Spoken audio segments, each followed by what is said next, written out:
You ask Tiger to solve. This deals with linear equations with one unknown.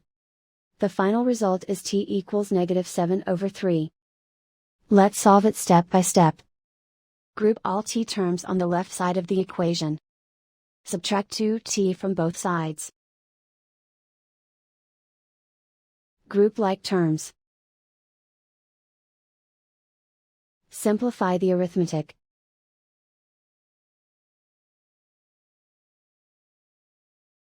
Group all constants on the right side of the equation.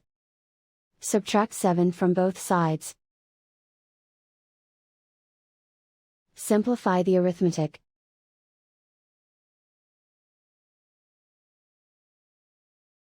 Isolate the t. Divide both sides by 3. Simplify the fraction. And so the final result is t equals -7/3.